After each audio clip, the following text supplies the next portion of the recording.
किसी ने बहुत खूब कहा है, खिचड़ी अगर बर्तन में पके तो बीमार इंसान को ठीक कर देती है, अगर वही खिचड़ी दिमाग में पके तो ठीक इंसान को बीमार कर देती है। हेलो दोस्तों, नमस्ते। मैं आशीष कुमार रावली से आपके बीच में गुरुजी की एक छोटी सी कहानी मैं आपको सुनाता हूँ। एक गुरुजी का आश्रम था, गुरुकुल जानते हैं, उसी में सारे बच्चे पढ़ाई करते थे। 30 बच्चे थे गुरुजी के पास। 30 बच्चों में एक बच्चे की बहन की शादी थी। तो बच्चा गुरुजी के पास गया और बताया, गुरुजी हमारे बहन की शादी है, आप चलिए हमारे साथ। गुरुजी ने कहा, ठीक है, जब तुम्हारी इच्छा हो तब चले जाना, मैं शादी वादी में नहीं जाता हूँ।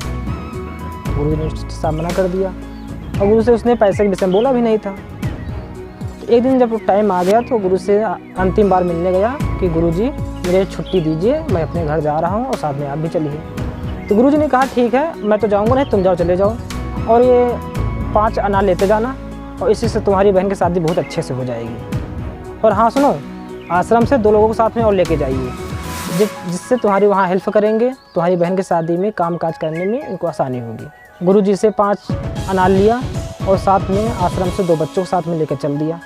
चलते चलते एक रेतीले गांव में पहुंचा और वहां पहुंचते ही कहा कुछ आराम कर लिया जाए। जिस बच्चे की बहन की शादी थी उसने 2 लोगों से कहा कि यार देखो, गुरुजी की हमने इतनी सेवा की, आश्रम में पूरा समय व्यतीत किया, समर्पण थे आश्रम के प्रति, लेकिन गुरुजी ने कुछ पैसे की हेल्प नहीं किया और दिया क्या, 5 अनार दिया। जैसे ही बैठ के आराम कर रहे थे तो राजा का सिपाही आ गए वहाँ पे। राजा के सिपाही जो जोर से आवाज़ लगा रहे थे कि अगर किसी के पास अनार हो तो राजा के दरबार में लेके जाइए, मुँह मांगी मुराद पूरी की जाएगी। बच्चे ने सुना तो सिपाही को बुलाया और कहा, ये अनार का मसला क्या है भाई जी?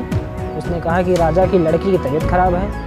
तो राजसी वैद्य बोले हैं कि अगर अनार के साथ दवा ले ली जाएगी तो लड़की ठीक हो जाएगी। ये बात सुनकर उस तीनों लोगों ने अनार लेके राजा के दरबार में गए। अनार राजा को दिया गया और अनार से दवा ली गई और उनकी बच्ची ठीक हो गई। राजा ने उन तीनों लोगों को बुलाया और उनको बहुत सारे हीरे जवाहरात, सोने, आभूषण से लाद दिया और कहा, जाओ अपनी बहन की शादी धूमधाम से करो जाके। उन तीनों लोगों ने गाँव गए, बहन की शादी बहुत धूमधाम से किया। बहन विदा हो रही थी, डोली में बैठ के जा रही थी, तो बैठे बैठे सोच रहे थे कि हमने रास्ते में गुरुजी के विषय में क्या क्या बहुत बुरा भला सोचा।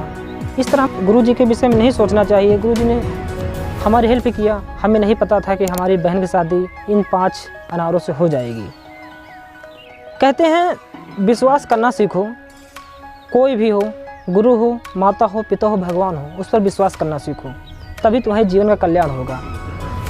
अगर हमें भगवान ने भेजा है तो हमारे लिए कुछ बेहतर ही चुना होगा, जिसके लिए हमें दिन रात प्रयास करना है।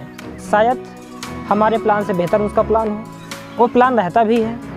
हम अपनी थिंकिंग से आगे बढ़ते रहते हैं और उसको कोसते रहते हैं कि साला हमारे साथ ये कर दिया, वो कर दिया, वो कर दिया। कोसने की जरूरत नहीं है, समय आने दो, सबका हिसाब होगा। कोई किसी से भेदभाव ना करे, प्रेम व्यवहार से रहे, भाईचारे से रहे, यही कल्याण है। इसलिए मैं आपसे हर बार कहता हूँ, बार बार कहता हूँ कि कर दिखाओ कुछ ऐसा, दुनिया करना चाहे आपके जैसा।